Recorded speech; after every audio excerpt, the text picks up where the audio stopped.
Assalamualaikum warahmatullahi wabarakatuh. Salam Malaysia Madani. Selamat datang ke Open Mic Malaysia. Hari ini merupakan episod yang keempat untuk kita punya Open Mic Malaysia.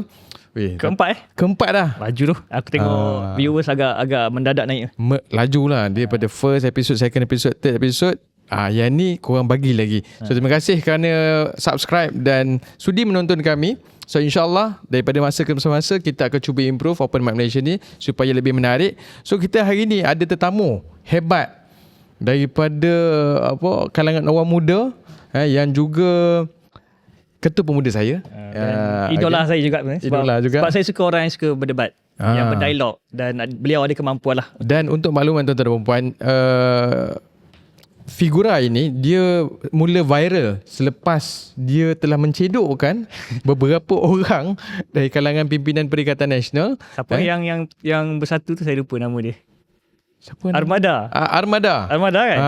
Saya ada kat situ. Ada kat situ Bersatu pun dah jadi bersepai dah sekarang ni. So kita nak memperkenalkan kepada anda yang berhormat Senator Hasbi Muda daripada Parti Amanah yang merupakan Ketua Pemuda Amanah Nasional. Assalamualaikum baby. Waalaikumsalam. Alhamdulillah selamat sampai. Nampak penat baby? Bekerja keras kat Johor ke macam mana? Dah 4 hari baru balik pada Johor. Alhamdulillah. Okay. Yang memang kita panggil beliau sebab nak kupas tentang isu Johor sebenarnya. Yes. Kita dah nak masuk hari mengundi kan? Kita semalam, untuk makluman tuan-tuan dan puan, semalam kita hari yang kita buat podcast ni semalam merupakan hari mengundi awal, which is turn out voters. Mungkin YB explain kot tentang boleh cerita sikit keadaan mengundi awal.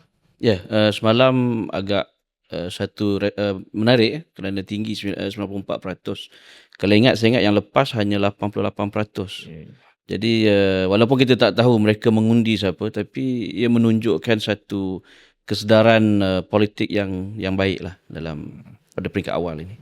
Kita serahkan kepada rakyat lah nak pilih siapa pun, asalkan turun mengundi saja. Sebab kita tak nak jadi macam PRN yang sebelum ni, yang hanya 54%, 53% saja. Kita nak kalau boleh kali ni turnout voters tu naik sampai 80 ke, kan? Seronok demokrasi. Betul. Dan kita kena ingat sebenarnya angka sekarang ni, kalau 94 ni, dia macam 100% kalau kita kira yang dulu. Sebab kita sekarang ni undi automatik. Kita ada 10% yang memang kalau tak automatik, dia tak akan daftar mengundi, dia tak akan keluar. Jadi saya ingat selepas PRU 2022 tu, pengundi kita ni 90% tu saya ingat dah kira 100%. Okay. Sebab 10% yang memang tak nak mendaftar tu, angka statistik tu dia dah dimasukkan. Dan dia orang ni memang tak akan keluar mengundi. Okay. Adakah sebab situasi panas ke macam mana Babi rasa yang ke memang kurang kesedaran politik?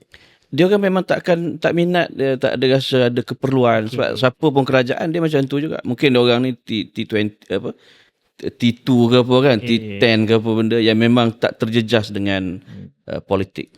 Cuma di media sosial hangat diperbincangkan tentang ramalan Merdeka Center yang mengatakan BN akan menang landslide, dan Ong Kiam Meng pun ada mengatakan BN mungkin boleh menang sehingga 53 kerusi daripada 56. Ya.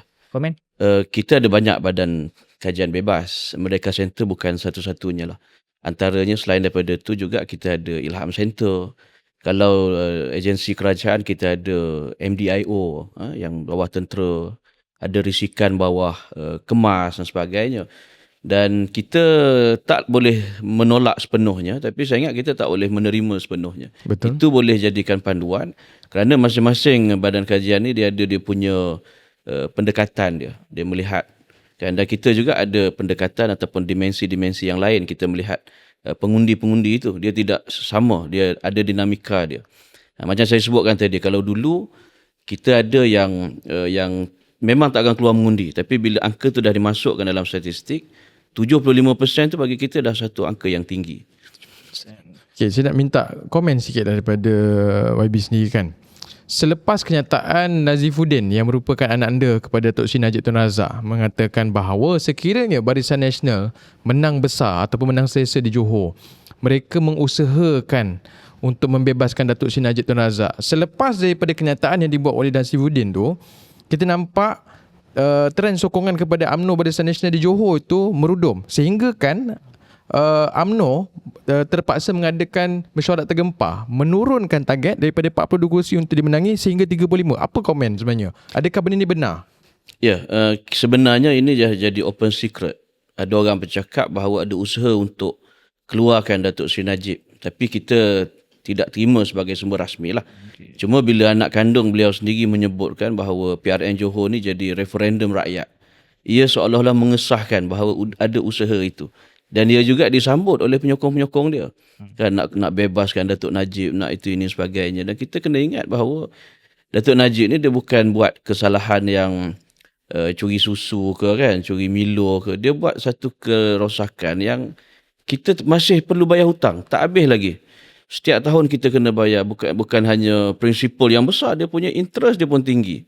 Dan itu sebenarnya bukan mudah untuk kita memaafkan dan bukan mudah rakyat nak memaafkan Datuk Seri Najib. Walaupun penyokong UMNO dan BN nak ampunkanlah apa benda kan.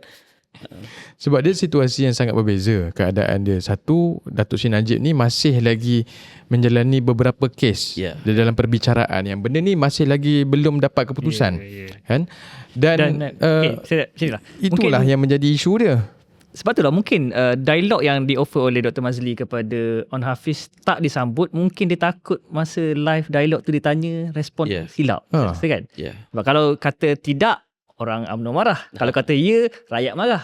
So saya rasa itu kot. Dia cuba elakkan. Dia cuba elakkan. Sebab saya tengok kan trend UMNO di Johor ni, sepatutnya dia sebagai kerajaan negeri, dia mempunyai kekuatan apa yang dia telah buat, apa yang dia telah laksanakan untuk rakyat negeri Johor. Tapi kita bukan lihat saja perdebatan yang di-offer oleh Dr. Mazli ditolak. Malahan kita tengok, kalau kita tengok siapa tengok konten-konten Caprice. Saya kelakar sebenarnya, baby. Sebab calon daripada Barisan Nasional pun tak nak ditemu ramah. So macam mana Faiz pengalaman sendiri? Okay, saya rasa YB pun ada pengalaman. Saya dekat Johor lebih kurang 3 minggu. Saya membuat sosial eksperimen. Sebenarnya mereka mengikut-ngikut saja. Tak ada asas pun untuk menyokong. Kalau kita tanya lebih detail, dia akan kalut. Dan saya rasa itulah punca mereka menolak dialog. Dan sebenarnya saya mengharapkan kalau pimpinan atas tak berdialog, bagilah pimpinan muda seperti YB. Ada tak cubaan untuk menghantar mesej dialog dengan Ketua Pemuda Johor ke atau macam mana? Sebab saya rasa dialog lah jalan terbaik kepada rakyat. Ya, kita sentiasa bersedia macam yang disebutkan tadi. Saya sendiri pun dah berdebat dengan Ketua Pemuda Bersatu, Ketua Pemuda PAS. Dan saya bila-bila masa kalau Ketua Pemuda UMNO nak berdebat atas isu kepentingan rakyat, walaupun kita tak bertanding PRN Johor, kita mesti bersedia untuk berdepan. Kerana akhirnya apa yang rakyat nak nilai ialah apa polisi yang kita nak angkat kepada rakyat. Apa hala tuju kita. Kan? Tapi kalau dia hanya berbalas jauh-jauh kan, lepas tu maki jauh-jauh, saya nampak ini berbalik macam tahun 60-an, 70-an dulu. Tidak menggambarkan politik baru lah pada anak muda. Dan saya rasa calon pemuda amanah pun hebat-hebat juga sebenarnya. Ya. Walaupun saya ambil contoh di Macap bukanlah kerusi yang kita grade A bagi kita, kerusi yang mencabar. Tapi kita meletakkan calon yang terbaik yang kita ada. Dan bila kita tampilkan saudara Hafiz Roslan, ramai di kalangan itu yang melahirkan pertanyaan, kenapa letak Hafiz di seat yang susah macam ni? Dia sepatut di seat yang menang. Maknanya kita dalam amanah, dalam Pakatan Harapan secara umumnya, kita ada ramai tokoh-tokoh yang boleh diketengahkan. Kan? Tapi mungkin yalah, kita pilihan raya ni satu yang perlukan cepat keputusan sebagainya. Tapi maknanya kita bukan hantar orang yang sekadar nak hantar untuk berdepan dengan On Hafiz. Kan? Kita hantar Hafiz untuk dia menang, bukan semata-mata bertanding. Dan begitu juga dengan kerusi-kerusi yang lain yang Amanah dan Pakatan Harapan bertanding. Amanah bertanding berapa kerusi? Kita 19 kerusi. Kerusi yang menjadi sasaran berapa banyak? Yang betul-betul target? Kita fokus 11. InsyaAllah. Okay, so setakat ni kempen baik dan sebagainya, feedback masyarakat? Saya tengok dari segi jadual calon tu, saya rasa sangat puas hati lah. Sebab pengalaman saya bertanding, bila jadual itu berterusan, mana pagi, tengah hari, petang, malam tu terisi, maksudnya kempen tu bergerak dengan baik. So, saya ingat kalau jentera tak ada tim kempen tak kuat kan, biasa jadual tu tiga aktiviti je sehari. Tapi ini saya tengok calon kita ada yang 8, ada yang 7, ada yang 9, tak berhenti. Jadi maknanya mereka bertanding bukan semata-mata menjadi calon, tapi memang bertanding untuk menang. Dan kerusi pemuda yang kita bertanding daripada 5, saya boleh katakan 4 tu memang betul-betul kita bertanding untuk menang. Walaupun kerusi benut ni bukanlah kerusi yang yang mudah bagi kita. Saya ke Maharani dan saya kalau boleh nak sangat saudara Taki menang kot. Ya, Saya rasa ada peluang kat situ sebab 3 penjuru kan? 3 penjuru. PAS, UMNO, PH. So ada peluang kat situ untuk Amanah menang di Maharani. So kita akan ceritakan lepas ni berkenaan dengan kursi-kursi yang ditandangi oleh Amanah dan juga Pakatan Harapan. So korang stay tune untuk next segment. Segmen kedua, undi UMNO. Kalau dilihat PRN dan selepas tu PRU sebelum ni statik je sebenarnya. Yang meningkat mendadak PH dan PN.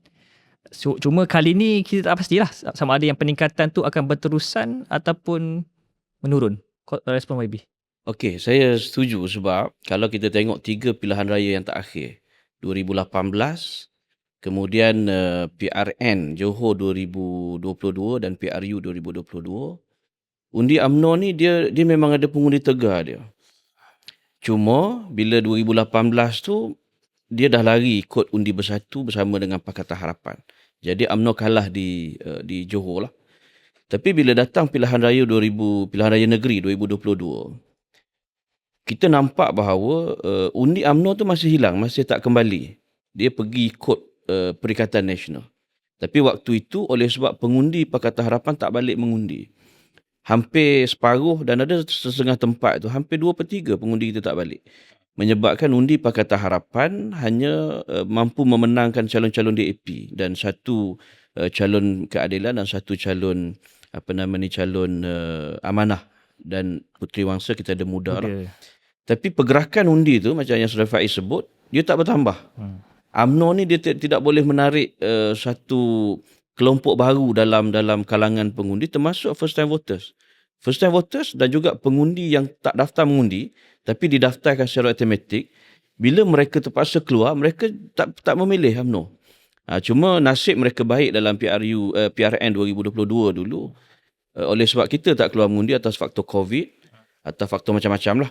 Dan senario sekarang ini kalau kita tengok, COVID sudah berlalu.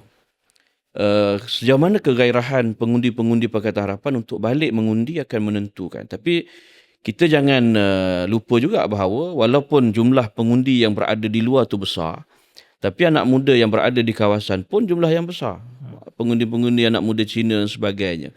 Dan saya tengok sejak daripada 2-3 hari ini, momentum mereka untuk balik mengundi tu semakin meningkat. Macam semalam YB Zaleha di Parlimen Sekijang sebut. Beliau difahamkan oleh Menteri MOT bahawa tiket bas untuk balik ke Johor ni dah sold out. Dan ada tempat yang kita turun mengundi, ada ayah tu dia kata anak dia akan balik daripada US. Daripada US mata-mata untuk mengundi. Maknanya mereka meletakkan satu prioriti yang tinggi kepada PRN ni walaupun bukan bersekali dengan PRU. Jadi atas dasar itu saya nampak kita ada harapan yang semakin baik dari hari ke hari.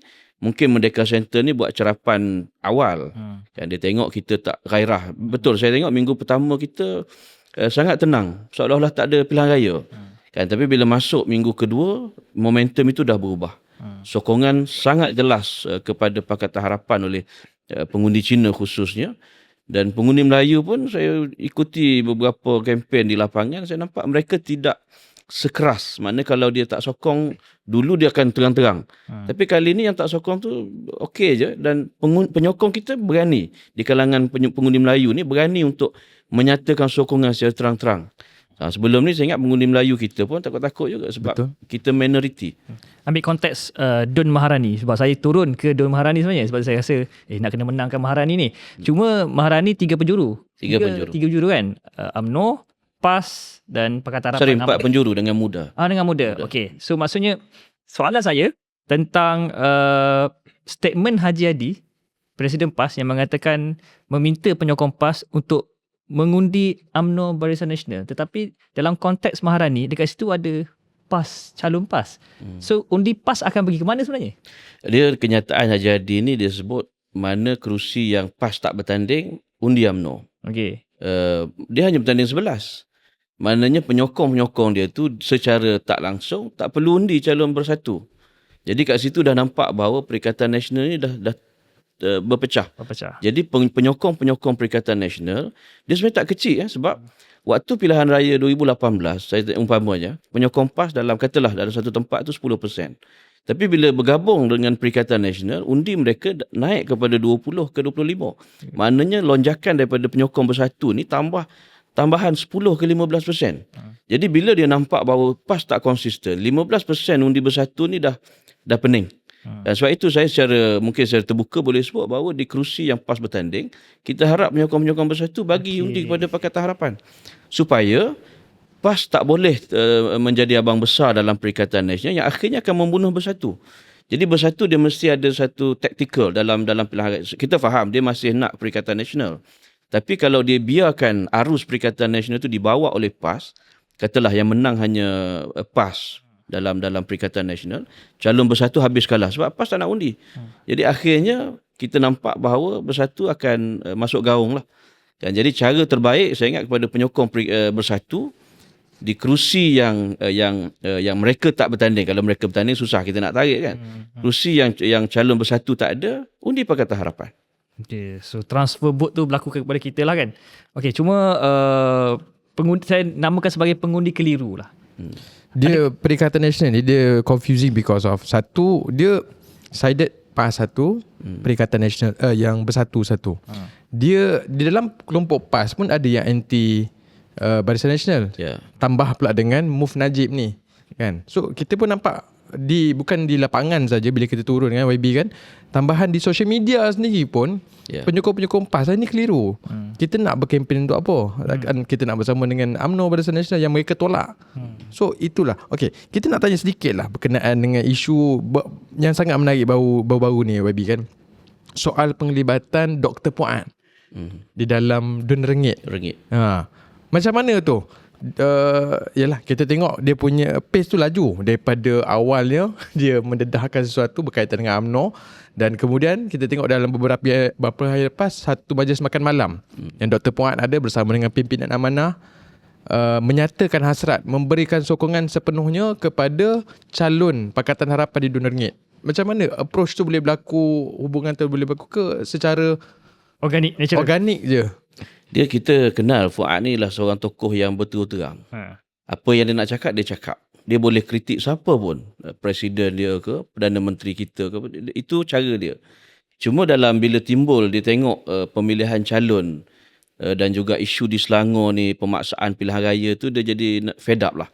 Dia jadi fed up. Dan dia sendiri pun dia tak nak bertanding lah.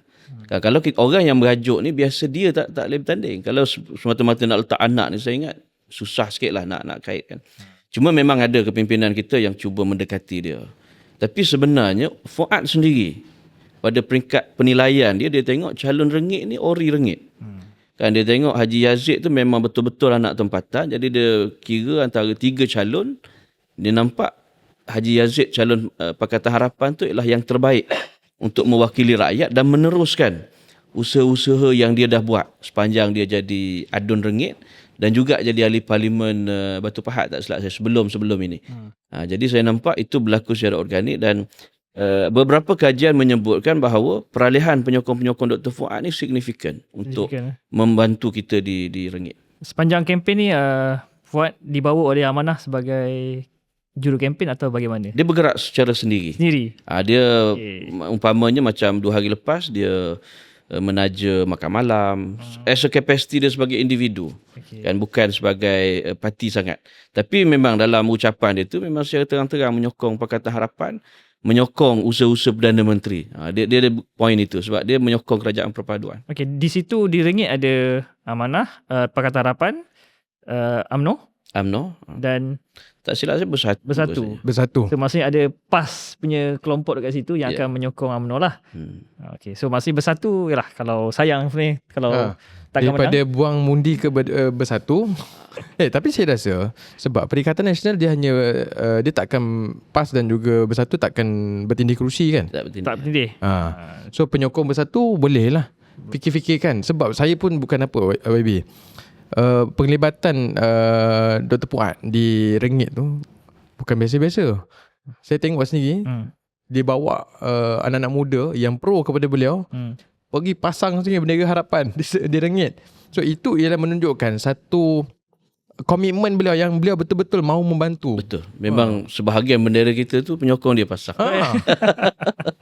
Okay, sinar yang baik lah untuk Pakatan Harapan. Cuma adakah orang UMNO di sana akan dipengaruhi oleh Fuad Zulkifli ataupun mereka mengabaikan, atau pendapat YB? Saya nampak ada angka yang signifikan sebab Fuad bukan orang baru di Batu Pahat. Okay. Dia tempoh yang lama sebagai saya ingat ketua bahagian, sebagai ahli parlimen, speaker lagi. Dan Rengit akan jadi don tumpuan ni. Orang nak melihat kesan Fuad kepada PRN kali ni. Okay, so kita berhenti. Kita akan berhenti untuk segmen yang kedua. Kita akan pergi ke segmen ketiga untuk cerita lebih hangat. So korang stay tune. Okey, kembali semula ke segmen yang ketiga. Saya nak ulas sikit lah berkenaan dengan isu yang terbaru lah YB kan. Kenyataan yang dikeluarkan oleh Ashraf Wajdi yang merupakan pengurusi MARA dalam satu program yang telah berlaku. Kita dapat maklumat yang anak-anak muda ni dipaksa datang pada hari Sabtu YB. Pada awalnya diorang datang tak pakai baju biru pun. Diminta untuk disaru baju biru. Masuk pula dalam dewan tu, diperkenalkan calon. Siap ada video kan, viral kan. Calon nombor 2. So ini ialah salah satu perangai UMNO yang tak berubah sebenarnya YB. Apa pandangan YB sebenarnya dengan kenyataan Ashraf Wajdi semua ni? Saya terkejut sebab kita tahu itulah perangai UMNO. Ya. Cuma bila Ashraf yang menjawab dengan jawapan tu, saya terkejut lah sebab kita harap Ashraf ni ialah tokoh yang boleh bawa pembaharuan. Tapi bila dia jawab, dia tak ada kempen, dia hanya perkenalkan calon. Perkenalkan calon tu kempen lah. Betul. Bila kita pergi rumah ke rumah kan, ini calon kita nombor 2, itu kempen. Jadi jangan dia nak pusing kata, dia memperbodohkan rakyat. Dan yang lebih kecewanya ialah dia keluar daripada mulut Dr. Ashraf. Itu saya ingat menyedihkan. Dan situasi itu kita takkan tahu kalau tak ada student yang rakam. Maknanya yang tak terkeluar ni mungkin lebih banyak. Kan mereka gunakan, saya rasa malang lah sebab agensi bawah Kementerian Luar Bandar ni sangat besar. MARA-nya, Felda dan sebagainya. Dan bila dia kantoi di satu tempat, kebimbangan kita ialah banyak tempat-tempat lain dia melakukan benda yang sama. Tapi di depan media dia kata dia tersakiti lah, dia dihalang lah apa benda kan. Tapi dalam program dia terang-terang. Biasanya saya ingat kalau pemimpin politik yang cermat ni dia sebut dalam ucapan je, dia tak adalah nak terang-terang macam tu kan. Dia sikit-sikit je, tapi dia ni terang-terang. Kerana ini satu gambaran kepada pengundi bahawa belum berkuasa penuh pun dia dah kembali dengan perangai lama dia. Betul. Sekarang ni dah tahun 2026 tau. 2026. Dia ingat kita 2006 kot. Lain tu. Dia ingat dulu ialah mungkin dia nak gunakan approach yang sama bagaimana dia buat yang pada 10 tahun lepas, 20 tahun yang lepas. Tapi now teknologi dengan ada kesedaran anak muda sekalipun yang menjadikan ianya leak di social media. Tak boleh cover. Dan banyak benda lah. Dan saya sendiri pun turun berkempen. Tapi berkempen bukan atas kapasiti parti, individu dan NGO lah.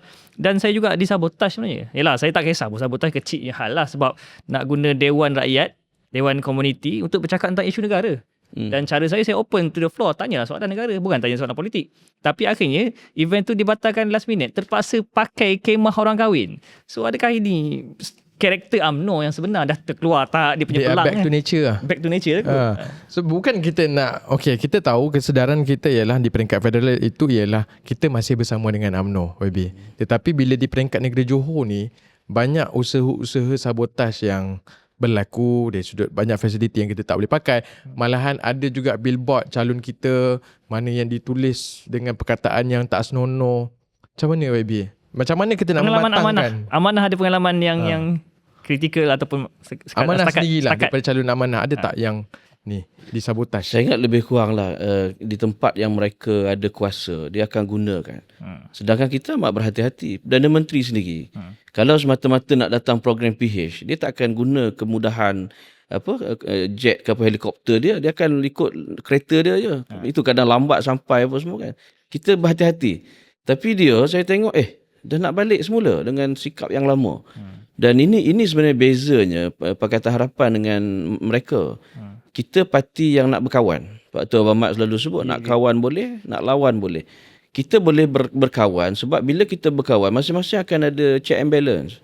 Tapi kalau seorang parti tunggal itu memerintah, dia bebas nak curi, nak 1MDB apa semua kan. Dan itu yang saya nampak sebahagian, saya tak kata semua, sebahagian penyokong mereka nak kembali pada zaman yang dulu. Boleh buat benda-benda tu dengan mudah. Sekarang ni sebenarnya dia pun kerajaan. Dia kerajaan pusat juga. Persekutuan kan. Tapi dia rasa ini tak boleh buat, itu tak boleh buat. Akhirnya dia cuba. Sebab itu kalau kita dengar beberapa kenyataan Datuk Seri pun, pilihan raya ni dipaksakan kepada rakyat. Dipaksakan kepada kita. Kalau ikut mereka expired, Don Johor ni April 2027 kan? Tahun depan. Ada setahun lagi. Tapi kenapa diawalkan? Alasan kata raya lah. Mengundi sehari je. Kan? Penamaan calon 2 jam je. Proses dia. Jadi itu bukan alasan. Tapi mereka sengaja nak tarik awalkan, buat secara berterutan. Lepas ni Negeri Sembilan. Lepas tu Melaka. Akhirnya dia buat macam dia buat pada Mak El Sabri. Paksa untuk PRU tu dia ambil awal. Sedangkan kita sekarang ni bergelut dengan krisis global. Betul. Kan minyak lah apa semua. Tapi Perdana Menteri masih steady. Boleh tarik pelabur, boleh dapat hak uruskan telaga minyak di Turkmenistan apa semua. Itu yang kita sedang buat. Tapi mereka ganggu. Sebab dia dah tak sabar dah. Kerajaan perpaduan ni dia tak boleh bebas buat sesuka hati. Jadi dia paksakan. Ini yang saya nampak menyebabkan pengundi-pengundi kita, khususnya penyokong PH kaum Cina, India ni, mereka rasa mesti balik kali ni. Nak hentikan perancangan mereka. Dulu dia buat, saya ingat pernah pilihan raya buat hari Rabu. Kan? Betul. Kan semata-mata tak nak bagi rakyat balik mengundi. Tapi bila rakyat ada kesedaran yang tinggi, mereka tetap akan balik. Jadi sekarang ni mereka nampak kenapa Suruhanjaya SPR sendiri. SPR memang bebas. PM tak boleh nak kawal. Tapi semacam ada arahan kepada SPR. Kita tak boleh tuduh lah sebab ini satu agensi kerajaan. Tapi seolah-olah kenapa buat PRN Johor dengan Negeri Sembilan ni berasingan. Tengah bulan lagi. Tengah bulan pula. Ini satu benda yang rakyat boleh tengok. Kenapa macam ni? Kan, jadi akhirnya rakyat yang sedar ni mereka akan bukan paksa lah, mereka akan desak supaya anak-anak mereka balik mengundi dan hentikan perancangan yang tak berapa baik daripada. Saya ambil ucapan YB tadi pasal Abang Mat, Presiden Amanah, nak lawan, tidak lawan betul-betul, nak kawan betul-betul. Adakah yang nak lawan betul-betul tu Johor semata-mata, Perak nak kawan dengan kita, Pahang nak kawan kita, kenapa terlalu tajam dekat Johor ni? Sebab dia rasa dia kuat. Sedangkan dia dapat menang 40 kerusi tu kerana penyokong kita tak keluar kerana COVID. Kan? Kita boleh berkongsi kuasa di Perak, di Pahang. Tapi dia hanya semata-mata dia dah menang, dia tak nak kongsi. Sebab bila dia sepenuhnya menguasai, dia boleh control everything. Dia tak nak ada check and balance. Saya ingat dalam mana-mana sistem pun, check and balance tu paling penting. Tak ada satu entiti yang boleh bertindak secara tanpa kawalan. Itu yang kita kena kekalkan dalam sistem kita. Sebab itu Abang Mat pun ada sebut, jangan buat kita melawan satu pihak yang kita tak boleh lawan. Kan? Rakyat faham lah apa maksud dia. Jadi bukan kita anti kepada pihak-pihak itu. Kita hanya nak jaga sistem negara kita ni supaya berjalan dengan proper. Jangan dirosakkan. Sebab tu Abang Mat pernah katakan UMNO paling kuat dalam planet ni ialah UMNO cawangan Johor. Okey, saya nak ambil petikan sikit. Pada ceramah di Johor, Datuk Seri Ibrahim di Kempas bersama dengan anak muda, dia ada highlight. Sebelum dia ke Kempas, dia pergi ke Ulu Tebrau di program Faiz. Dia highlight soal infra. Okey, tak seimbang sebenarnya. Dia macam ni. Saya nak gunakan ayat paling mudah untuk orang faham. Di mana UMNO kuat, di situlah infra tak lengkap. Sebab saya dapat banyak input daripada orang di sana juga, di bahagian-bahagian saya rasa dekat Sedili, bahagian Kota Tinggi, yang menghantar anak ke sekolah pun jalan tak jalan macam dalam batu-bata lagi sebagainya. So dia kata situ kawasan siapa kawasan confirm UMNO menang. So saya buat satu teori, di mana UMNO kuat, di situ pembangunan tak sampai. Tetapi di mana ada persaingan, barulah dia nak fokuskan. So pada saya rakyat perlu bagi isyarat lah. Saya pun satu YB tempoh hari bila saya buat konten di Benut, kebetulan saya tengok infranya teruk. Pontian ni di bawah Datuk Ahmad Maslan, puluhan tahun dah di bawah beliau kan. Kita highlight soal infra, soal lampu jalan paling ketara. Kita ingat kita J-Shock sendiri kita cakap. Rupanya baru-baru ni seorang pelawak Aceh di Labis kan menyuarakan perkara yang sama soal lampu jalan yang diminta puluhan tahun. So macam mana YB pandangan soal infra ni? Tak seimbang. Adakah kalau Pakatan Harapan dia beri amanah tanggungjawab, ini mission utama? Ya, waktu kita ambil alih 2018, saya ambil contoh. Amalan di Johor ni dia ada istilah kota menegak. Mana bila dia buat rumah, kota menegak ni YB ni dia boleh bagi pada penyokong dia. Walaupun penyokong dia bukan yang susah. Jadi bagi pada SU Cawangan, AJK bahagian. Bila kita ambil alih, kita hapuskan. Jadi kita beri kepada orang yang betul-betul layak. Kan sama juga dalam konteks tadi. Kenapa kawasan yang memang UMNO kuat tu dia biarkan pembangunan tu perlahan? Supaya kebergantungan rakyat kepada ahli politik itu kekal tinggi. Tapi di kawasan bandar, pengundi-pengundi ni dia bila dia boleh buat bisnes dengan baik, ada kemudahan internet yang bagus, dia tak peduli pun ahli politik. Kan dia lebih bebas. Jadi itu teori itu saya setuju. Memang UMNO ni dia bergantung kepada politik pembangunan. Selain daripada politik identiti, melagakan kaum apa sebagainya kan. Isu rasis. Pembangunan ni sama juga. Dan kalau kita perasan, saya memang kalau PRN Johor ni dalam kepala saya, sebab dulu dah kena dah waktu 2022 dulu. Kita akan, bila kita telefon, memang akan putus. Kan sekejap habis. Kan kita tengah bincang benda penting ni. Oh kita kan. Kita mana tak dengar. Kan sama juga internet nak update kan kita dah pergi ke sini setengah jalan tu apa hal ni kan. Jadi benda tu saya tengok daripada 2022 dia jadi kerajaan negeri, sepatutnya dia bangunlah prasarana sebagainya. Dia tak mampu laksanakan. Tapi dalam masa yang sama kita juga tak boleh menafikan bahawa dalam tempoh 2-3 tahun ni ada beberapa projek pembangunan yang berjalan baik. Banyaklah. Tapi dia claim itu seolah-olah dia sepenuhnya. Kan sedangkan kerajaan persekutuan punya projek hampir 80-90% tu projek persekutuan. Sebab apa? Sebab kita nak tarik pelabur. Bila pelabur datang ke Johor, Malaysia pun akan dapat limpahan dari segi cukai dan sebagainya. Tapi dia buat seolah inilah kerja On Hafiz. Kan? Inilah kehebatan On Hafiz. Memang saya bila saya turun, ramai juga orang muda yang nampak On Hafiz ni bagus membangunkan. Tapi dia lupa bahawa pembangunan yang berjaya dibuat tu ialah kerajaan persekutuan punya usaha. Kan dari segi pengangkutannya, dari segi macam-macam lah infra dan sebagainya, itu sebahagian besarnya disumbangkan oleh usaha kerajaan persekutuan. Dan pelaburan yang masuk pun atas usaha federal sebenarnya. Federal. Dan kita tak menafikan pun peranan negeri, sumbangan negeri, cuma janganlah take side sangat seolah-olah mereka segala-galanya. Kita sambung ke episod keempat. Segmen keempat, kita terus pergi statement Khairi Jamaluddin. Lepas dia masuk UMNO ni lain sikit lah cara dia fikir, ucapan dan sebagainya. Yang dulu kita agak nampak, weh sedap dengar. Sekarang ni dah tak. Dia jadi UMNO balik lah. Nature dia balik lah. Dia kata Pakatan Harapan ni copy paste lah manifesto. Apa komen YB? Saya nampak tak betul lah dakwaan tu. Sebab bila kita buat manifesto, kita memang akan tumpu pada aspek yang sama. Kan? Kita akan sentuh perumahan. Kebetulan dia pun sentuh perumahan. Jadi nampak macam mirip lah. Tapi sebenarnya itu memang isu yang memang perlu disebut dalam setiap manifesto.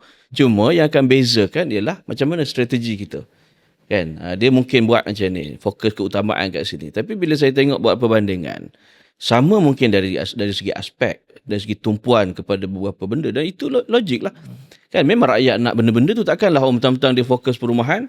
Kita tak nak fokus perumahan. Kita fokus benda lain yang rakyat tak nak sebut. Saya ingat itu mengarut punya komen. KJ tak sepatutnya keluarkan perbandingan sebegitu. Sebab manifesto ni memang dah sebelum-sebelum ni pun kita akan sentuh benda yang sama.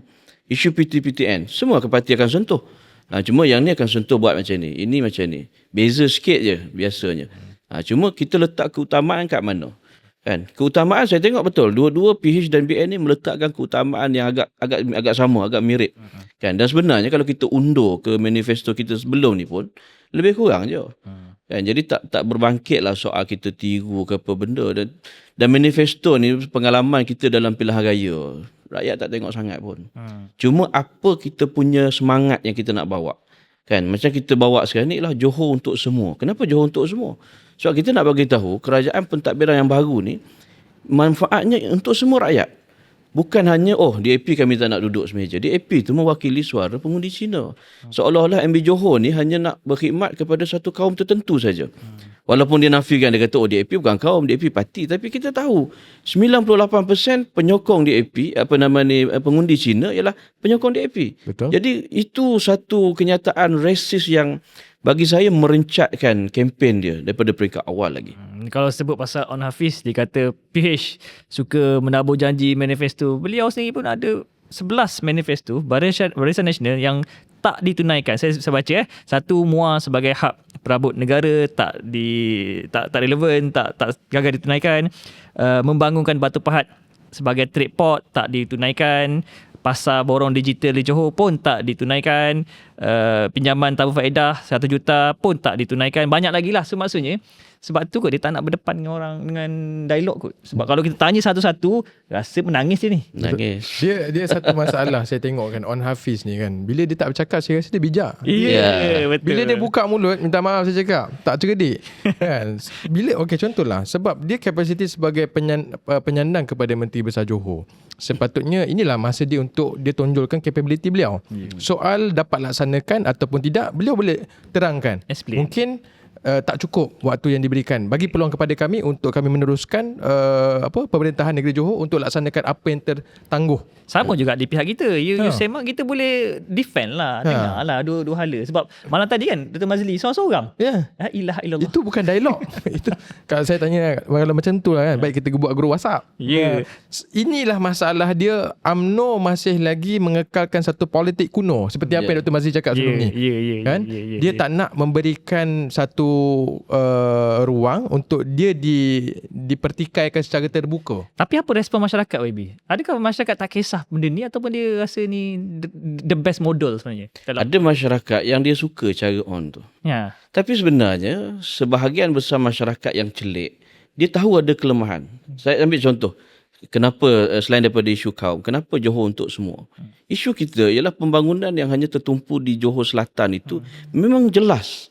Kan, bila di utara, bila di tengah kita nampak dah. Bukan tengah, saya ingat dalam radius 30 minit daripada JB pun, saya tengok ini lagi teruk daripada Hulu Terengganu. Lagi teruk. Kan, jadi maknanya saya nampak betul lah Johor ni dia tak nak pembangkang ni kritikal dalam dewan. Dipanggil pengimbang. Tapi pengimbang ke pembangkang ke, dia mesti ada satu check and balance yang kuat dalam DUN, dalam kerajaan. Tapi kalau dia menonong seorang je buat kerja kan, betul lah kita tak nampak kontroversi sebab dia tak bercakap. Tapi akhirnya rakyat Johor yang di sebahagian besar kawasan tu tak akan dapat merasai pembangunan. Walhal peruntukan yang paling besar yang kerajaan persekutuan agihkan, Johor penerimanya. Jadi saya ingat sebab itu kalau Faiz tanya apa respon rakyat, bila kita pergi ke kawasan kampung-kampung, mereka pun sedar benda ni. Mereka nampak kenapa kan rumah macam-macam, Forest City lah, itu ini mana nampak, tapi semuanya dekat sekitar JB belah selatan saja. Jadi ini saya ingat akan menjadi satu apa orang kata, nak kata bom jangka mungkin besar sangat, akan jadi pencetus kesedaran. Kan macam video ada seorang artis tu sebut tempat dia tak ada lampu jalan. Lampu jalan ni saya ingat isu 80-an. Dan tak sepatutnya Johor mengalami benda tu. Kalau Sarawak, Sabah okeylah, kita faham lah kan. Dia besar. Tapi Johor masih mengalami isu yang saat ini. Dan bukan hanya di Kampung Aceh. Kan kalau kita turun ke Dondon, hampir semua ada kes. Pun Kukup. Saya macam YB cakap tadi kan, 30 minit. Saya memang dah 2 minggu lebih dah berkampung dekat Johor kan, Johor Baru, Utara apa semua kan. Perjalanan saya daripada Kukup nak menghala ke hotel saya di Taman Abad Johor Baru, ambil perjalanan masa kurang 40 minit. Tapi saya rasa daripada Pekan Cowboy kan masuk ke satu bandar yang gah, jauh beza saya rasa. Kan? So inilah sebenarnya yang kita nak tekankan, bahawa bila manifesto itu masih diguna pakai oleh Barisan Nasional, maksudnya perkara tu tak pernah diselesaikan. Tak selesai. So that's why bila kita sebagai Pakatan Harapan membangkitkan perkara yang sama, kita melihat masalah yang sama. So you nampak masalah yang sama, kita pun nampak masalah yang sama, kita bagi solusi yang sama. Hampir sama lah. Method lah. Pendekatan mungkin berbeza. Kalau saya suka ayat YB tadi, kota menegak tu kita nak hapuskan. Sebab itulah punca masalah. Menyebabkan rakyat terlalu bergantung kepada feudal politik. Menyebabkan dia menyebabkan UMNO ni ada satu penyokong tegar, cakaplah apa pun sebab bergantung. Tetapi masuk kawasan bandar, munculnya anak muda yang baru, saya cuma satu je, first time voters. Ke mana mereka, YB? Memang cabaran yang besar first time voters ini. Mereka melihat pada persona tokoh. Sebab itu di setengah tempat muda mungkin akan dapat undi yang agak signifikan daripada anak muda. Tapi bagus juga sebab macam kes di Maharani, kalau mereka undi anak muda tu terpecah, tak hanya tertumpu pada BN ataupun PN, peluang kita akan positif di situ. Walau bagaimanapun saya ingat first time voters ni dia dalam 4-5% saja. Kan dia kalau PRU yang lepas first time voters ni sebahagian besarnya pergi pada Perikatan Nasional, gelombang hijau. Sebab dia tak tahu nak undi apa, jadi dia refer pada mak ayah dia. Kan, mak ayah kata, Long, kamu kena undi ni. Dia ikut je.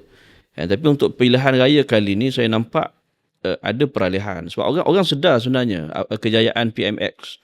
Kan kita tengok bila PMX turun. Yang pergi 1,000 dia bukan Cina, bukan India. Melayu. Anak muda nak jumpa. Sebab ada kelompok kita yang sedar bahawa PMX dah buat satu yang bagus kepada ekonomi negara. Kita banding tak payah jauh lah. Kalau pergi Batam kan umpamanya. Saya suka kalau pergi negara lain saya akan tanya dia. Apa yang kamu ada sekarang umpamanya. Anak muda dia sebaya adik-adik kita sikit umur 24, 25 kan. Mustahil untuk ada kereta. Kan? Sebab apa? Sebab gaji minimum dia setengah tempat tu 600 je. Dia ikut provinsi. Ada tempat tu 600, 800. Paling kaya pun di Pulau Jawa, Jakarta itu mungkin dalam 1,300. Kita 1,700 daripada Besut ke 1,700, Hulu Terengganu pun 1,700. Maknanya kita ni anak muda kalau grad biasanya semua akan ada kereta. Kan? Mereka yang ada duit sikit ada sepeda, ada motor. Okay. Rumah sewa tu tak boleh, bilik sewa. Kan? Jadi saya tengok teruk betul dan dia orang rasa cemburu dengan Malaysia. Pencapaian kita. Dia sebut. Kan, saya suka tanya sebab kita nak buat perbandingan. Kan, ekonomi mereka dengan ekonomi kita. Mereka melihat kita sangat laju ke depan. Sebab apa laju ke depan? Sebab pelabur yakin dengan model kepimpinan PMX. PMX tak boleh nak curi. PMX tak boleh nak korak. Sebab kita government yang kerajaan perpaduan, campuran. Orang nak buat salah, ada parti akan tegur. Yang ni korup, yang ni akan tahan sebagainya. Ini model yang terbaik. Tapi model ini tak digemari oleh parti tertentu. Dan sebab tu dia nak tarik supaya cepat dia menang besar di Johor, di Negeri Sembilan. Untuk tarik persekutuan tu dia menang sepenuhnya. Ini seolah-olah taktikal lah. Menuju kepada satu jalan yang lebih besar ni. Ya, tapi taktikal dia kalau dia belajar daripada sejarah. Kan, dia menang besar di Melaka, di Johor. Kan? Dia kalah teruk kan? Di federal. Dan saya ingat akan ulang benda yang sama. Dia menang besar dekat DUN, masuk PRU, berapa parlimen tak banyak kan? 26. Tak, bukan. Di Johor, spesifik Johor. 9. Kan? PH 14. So maksud tak samalah wave tu. PRN dan PRU. Mungkin nak try lagi sekali kot. Teori yang berbeza. Saya tengok UMNO sekarang ni dalam fasa masih shock bahawa mereka merasakan kekuatan itu dah kembali kepada mereka. Tapi sebenarnya satu je yang saya lihat, bahawa UMNO tidak boleh hidup tanpa duit. Itu realitinya. Kalau kita boleh bercakap bahawa kesedaran politik yang mereka cuba bersama dengan kita YB di peringkat perpaduan UMNO di bahagian-bahagian ni tak selesa. Sebab susah. So itulah sedikit yang kita bercerita berkenaan dengan segmen keempat ni. Segmen terakhir seterusnya kita akan cerita khusus berkaitan dengan satu topik yang agak viral dan dimainkan oleh penyokong-penyokong PAS. Stay tune. Kembali ke segmen yang terakhir. Yang ini paling hot sebab saya pun geram gila. Bila Wan G mengatakan YB bahawa orang Amanah ni tak baca buku. Dan first time saya tengok YB marah. Saya kenal YB seorang yang cool. Tiba-tiba marah masa tu. So apa sebenarnya Wan G ni sendirilah, sebab dia bercakap dalam podcast. So kita berbahas balik, kita balas balik kenyataan beliau yang beliau buat di dalam bersama dengan Iswadi dengan Faizal Rahman ni. Kenyataan yang provokasi, dan kita rasa pun di side Amanah ni kita kurang menyentuh side bersama ni. Tak heran pun. So apa sebenarnya YB yang Ustaz Wan G ni marah sangat dengan Amanah? Dia betul, saya setuju yang kita tak sentuh bersama. Sebab memang direction kita masih menganggap mereka ni kawan yang tersakiti. So itu bila dia buat banyak, dia serang kita senyap je, kita tak layan. Walaupun yang bercakap tu ialah pemimpin besar mereka. Cuma bila saya dengar podcast yang Wan G ni sebut, beberapa tuduhan lah, dia sebenarnya bukan kritikan tau. Kritikan kita boleh balas, kita panggil dia debate, kita jawab. Tapi dia pelecehan. Dia macam, kalau istilah kita ni menganjing, pelekeh. Benda tu kalau keluar daripada mulut PAS, Walaun ke apa, saya takkan balas. Kita rasa itu memang kerja dia lah. Tapi kita menganggap Wan G ni kawan. Kan, bila dia dipenjarakan, ahli-ahli amanah lah yang bantu, yang yalah tengok keluarga dia dan sebagainya kan.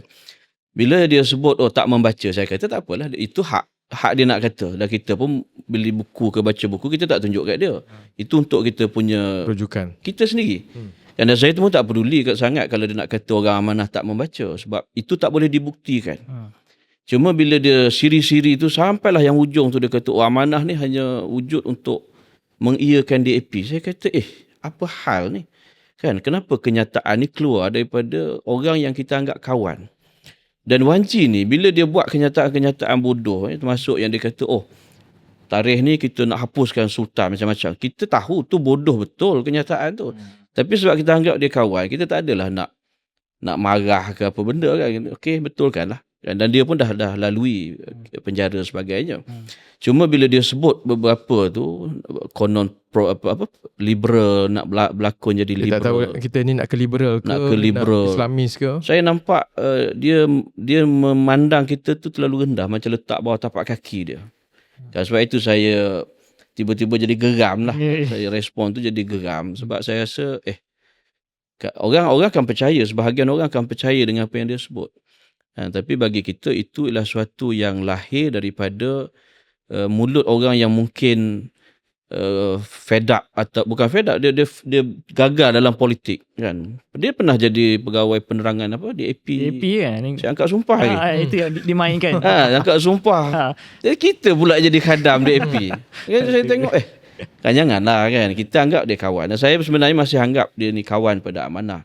Janganlah keluar kenyataan-kenyataan yang begitu yang boleh menyebabkan kita jadi benci pula pada mereka-mereka yang tersakiti ni. Saya sendiri bersama ni, kita faham dia orang tak akan mampu buat satu parti yang boleh dapat undi untuk menang, untuk memerintah. Tapi saya harap bila dia orang dah lalui tempoh ni, PRN Johor mungkin dia orang kalah kehilangan deposit apa kan. Dia duduk balik, fikir balik dan bubar je lah bersatu. Saya ingat Bersama. Bersama. Bersatu pun elok bubar. Dan bersatu pun sama kan.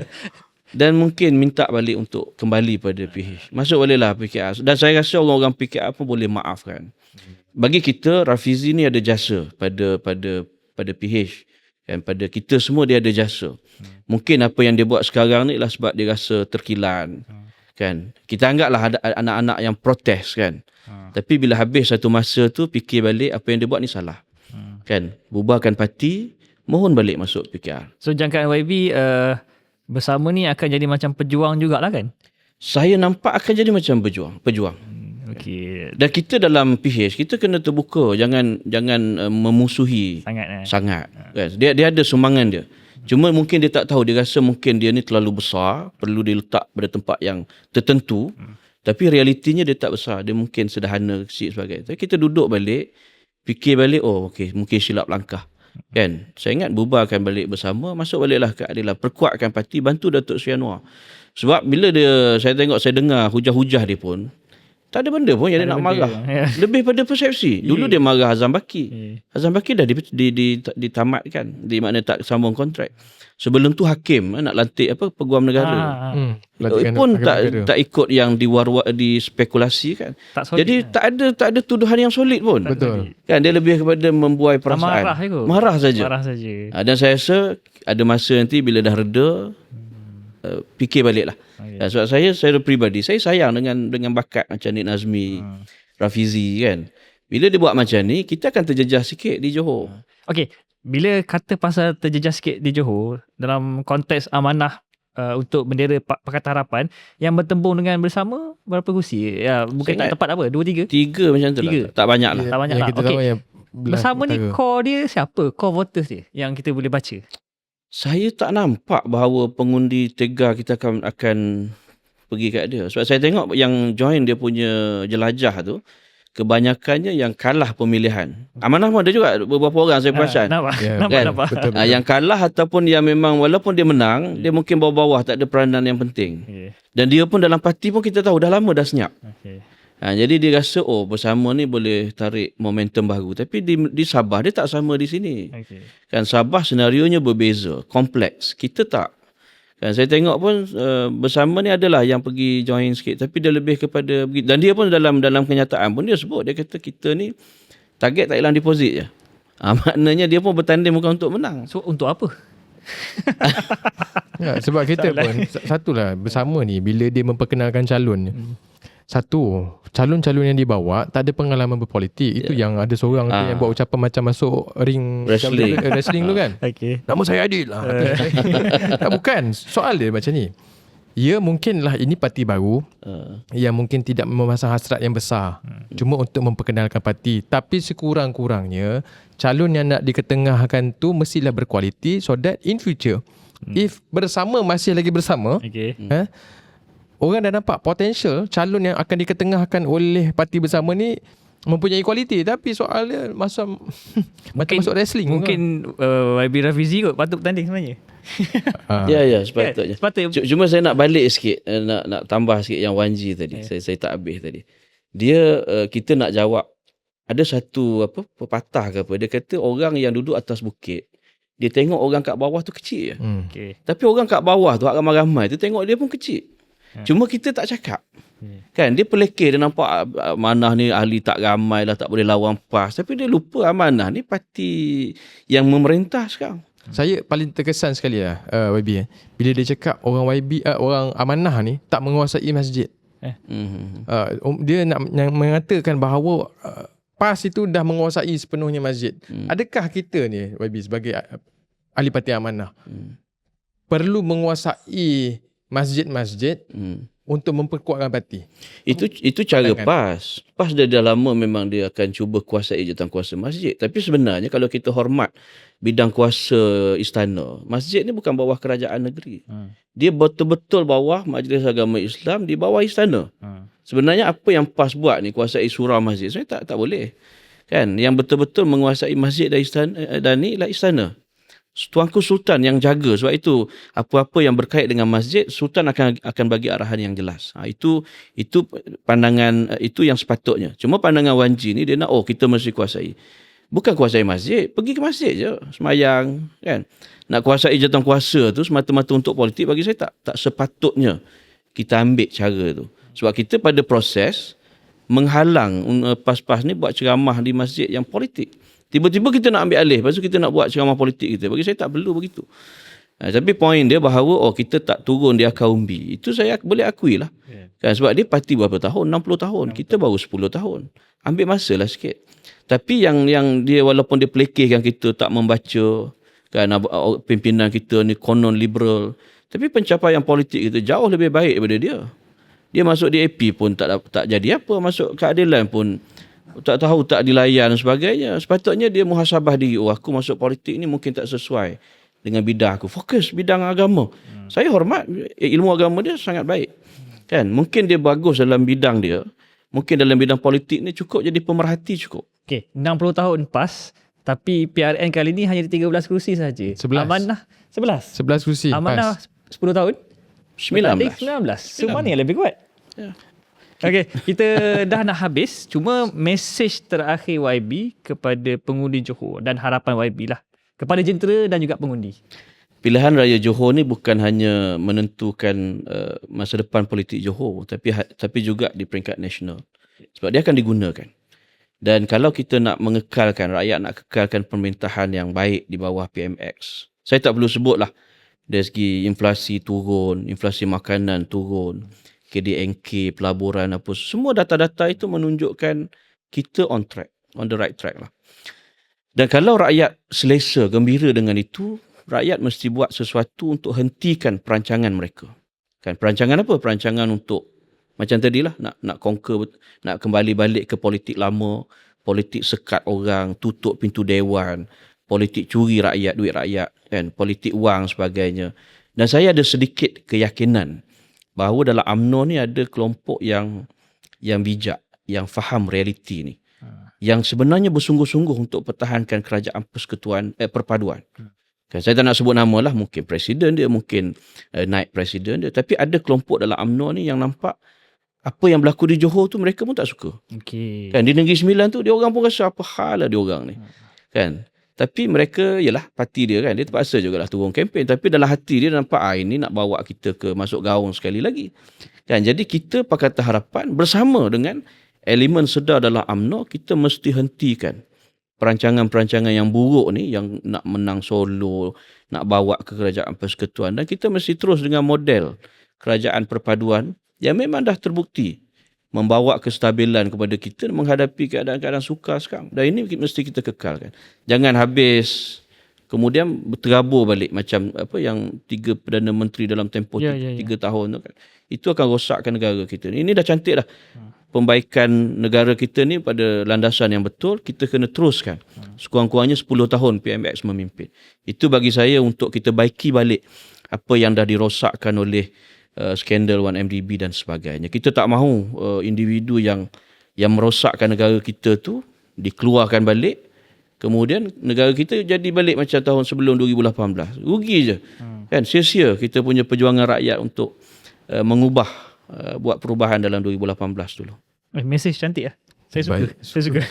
Okay, so last itu saja saya rasa. Kita nak sebab masuk, kita pun hari mengundi Sabtu ni. Kau punya harapan. Saya sebenarnya harapan saya sangat besar. Bukan saya tak nak kita hanya mengimbang saja Barisan Nasional. Saya satu je. Saya nak kita menang di Johor. Kerana apa? Rakyat Johor sepatutnya dah maju setara seperti Pulau Pinang, setara seperti Selangor kerana dari sudut pendapatan negeri dia. Mereka layak untuk dapat yang sebaik apa yang kami di Selangor, apa yang kami perintah di Pulau Pinang itu patut dibawa kepada Johor.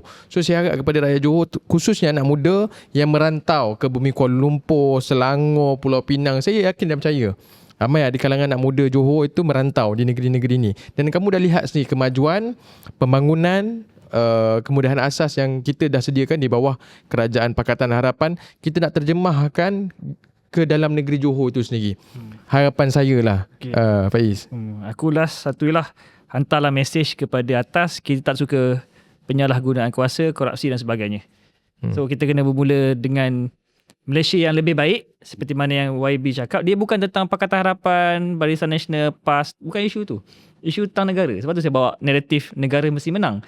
So dalam UMNO pun ada kelompok yang sedar, tapi ada kelompok yang masih bernostalgia dan rasa nak jadi abang besar dan control everything. Yang tu yang kita lawan sebenarnya. Sebab saya pun tersepit. Dia orang segang, takkan kita tak menyerang. Tapi kalau menyerang menyebabkan makin tajam. So harapnya kali ni rakyat yang hantar mesej supaya tak berlakulah di sebelah sana menang terlampau besar. Dan mereka akan lebih besar kepala dan korang tak dapat manfaat apa sangat pun. Kita bukan nak bermusuh, tapi kita nak menyedarkan. Betulkan rakyat, betulkan negara sebenarnya. Kita nak betulkan negara. So itu saja untuk episod kali ni. Yes, terima kasih banyak kepada semua subscribers kita, kepada penonton terima kasih kita. Kepada YB, terima kasih banyak kepada Yang Berhormat Hazbi Muda yang merupakan ahli Dewan Negara, seorang senator yang sudi hadir ke dalam podcast Open Mic Malaysia. So insyaAllah kita akan kembali kepada next episode nanti. Korang boleh suggest siapa lagi tetamu-tetamu yang nak kita bawa. Akmal Saleh. Saya harap beliau bawalah diri ke sini. Bawalah beliau diri ke sini dengan IQ yang mantap. Okay? Alright. Terima kasih banyak. Assalamualaikum warahmatullahi wabarakatuh.